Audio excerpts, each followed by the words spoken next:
brother, magandang araw. Fresh from the bat tayo ngayon. Ngayong araw pala mga ka-brother, papasok tayo sa trabaho ngayon. Nagmamadali na ako dyan. Baka bigla tayong maiwan ng bus. Mahirap, mahal mag-commute mag-isa. Mga ka-brother, kasama natin dyan si Martin. Yan, kasabay natin maglakad papunta sa pwesto ng bus. Yan, nagpapakit pa. May mga tao pa sa likod. Mga kasama din natin sa trabaho. Mga ka-brother, ang kumpanya pala namin ay may sariling bus. Minsan pinupuntahan pa namin yung pwesto ng bus kasi agawan sa upuan. Mahirap na, maagawan ng upuan. Tatayo ka talaga. Yun mga ka-brother, isang malupit na commercial muna tayo. Natutuwa lang ako sa clip na yun. Ako na yata ang pinakamagandang lalaki sa... Yun Ken, ayos ba? Shoutout nga pala sa'yo. Ngayon pala mga ka-brother ay Biyernes. Kunti lang ako papasok ba Biyernes kasi di naman sa pilitan ng pagpasok namin pag Biyernes. Kumbaga overtime na to. Nasa iyo na kung gusto mong pumasok o hindi. Mga ka-brother, ako minsan lang ako pumasok ng Biyernes. Kumbaga, isang linggo ka nagtatrabaho. Kahit isang araw na pahinga man lang. Pero mga ka-brother, pag pinapasok ka ng boss mo, wala kang magagawa. Papasok ka talaga.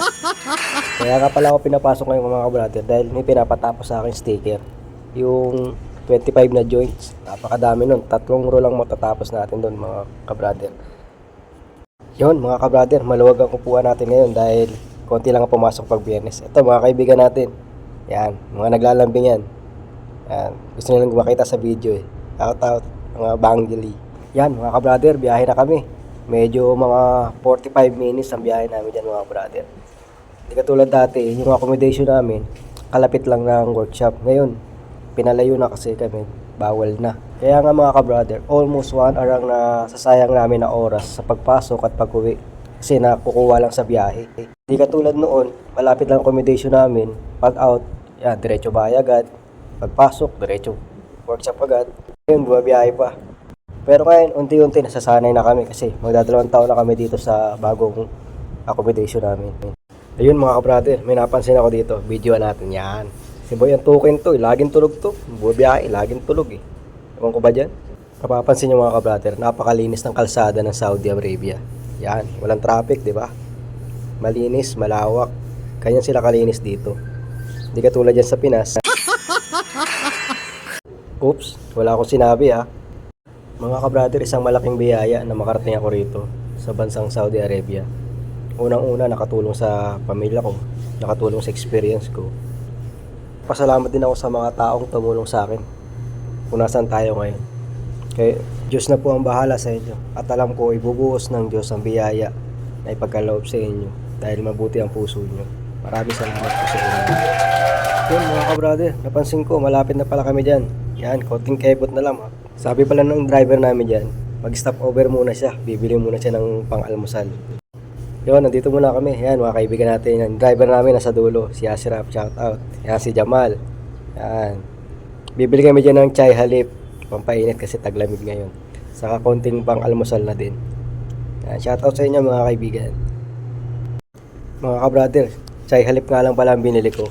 Tsaa. Yan. Yan ang mga paborito tsaa namin dito. Merong konting gatas, saka merong pampalasa na hindi natin maintindihan kung ano yun.